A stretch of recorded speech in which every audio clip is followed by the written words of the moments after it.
ভাই কাকা, সত্যি বলছি, আমি জানি না কখনো শিক্ষার অধিকার পাবো কি পাবো না।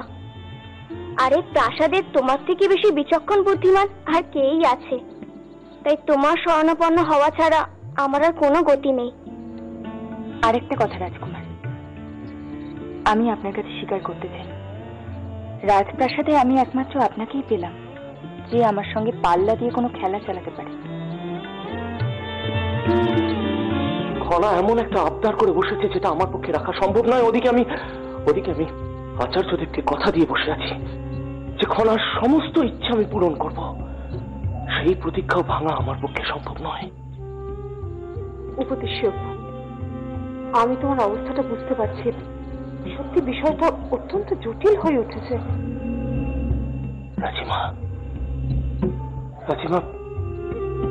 আমি আজ পর্যন্ত এমন কোনো সিদ্ধান্ত নিইনি যেটা অন্যায়। তাই রাজিমা, আমি ভয় পাচ্ছি যে এবারে যেন আমি কোনো ভুল সিদ্ধান্ত না নিয়ে ফেলি। এভাবে কাতর হয়ে পড়ো না উপদেশ্য। দেখো, একটা সিদ্ধান্ত তো তোমাকে নিতেই হবে, কিন্তু যাই সিদ্ধান্ত নাও না কেন সেটা খনার আর রাজ পরিবারের ওপর কিন্তু প্রভাব পড়বেই। আপনি ঠিকই বলেছেন রাজিমা, শুধু রাজ পরিবার নয়, আমার এই সিদ্ধান্ত গোটা সিংহলের ওপর প্রভাব ফেলবে। একটা কথা মনে রেখো, তোমার সিদ্ধান্তে খনার ওপর যেন কোনো আঁচ না পড়ে। হ্যাঁ, এটা শুধু সিংহলের রাজা হিসেবে নয়, পিতা হিসেবেও তোমার এটা লক্ষ্য রাখা উচিত।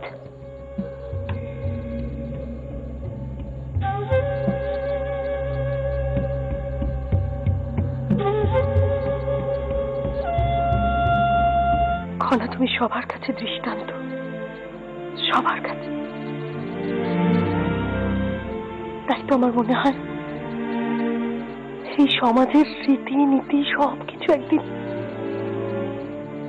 তোমার কাছে ইতি হয়ে যাবে। আচ্ছা মহানামা, বলো তো, আজ তুমি যদি উপদেশের জায়গায় থাকতে তাহলে কি সিদ্ধান্ত নিতে? একটা সিদ্ধান্তের কথা আমি ভেবেছি মাসুমা, তবে সেটা দাদার অনুমতি পেলেই আমি সবার সামনে বলবো। কি সিদ্ধান্ত? তুমি আমাদের বলবে না ভাই? বলবো, নিশ্চয়ই বলবো, তবে তার আগে এই পরিকল্পনাটা নিয়ে একটু ভাবনা চিন্তা করার দরকার। দাদা যদি একবার আমার এই প্রস্তাব গ্রহণ করে নেয়,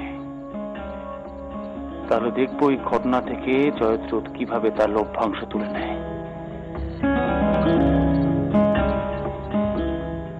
এদিকটা নিয়ে তুমি একদম চিন্তা করো না দিদি, একদম না। আগামীকাল এই পরিবারের সকলকে নিয়ে একটি আলোচনা চক্রের আহ্বান করেছি আমি। তুমি যে পরিকল্পনার কথা বলছো সেটা তার মধ্যে প্রস্তুত হয়ে যাবে তো?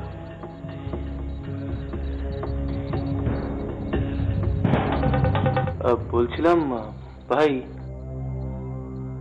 সারা রাত ধরে আমি এই বিষয়টা নিয়ে ভাবনা চিন্তা করেছি, কিন্তু কোনো রাস্তা খুঁজে পাইনি। তাই বলছিলাম যে যদি তোমার কাছে কোনো পথ জানা থাকে তুমি আমাকে বলো। আমার মনে হয় পুরো বিষয়টা রাজসভায় জানিয়ে তারপর একটা সিদ্ধান্ত নেওয়া উচিত। না, কখনোই না। খনা রাজসভায় সকলের সামনে আর পরীক্ষা দেবে না। আমি কিন্তু খনার পক্ষ নিয়ে কথা বলছি। এই মুহূর্তে রাজসভায় বিষয়টা জানানো ছাড়া আমাদের হাতে আর অন্য কোনো পথ নেই। রাজসভায় যদি এই প্রশ্নটা রাখা হয় তাহলে মানুষ অন্তত এটা ভাববে না যে আমি খনার প্রতি কোনো পক্ষপাতিত্ব করেছি।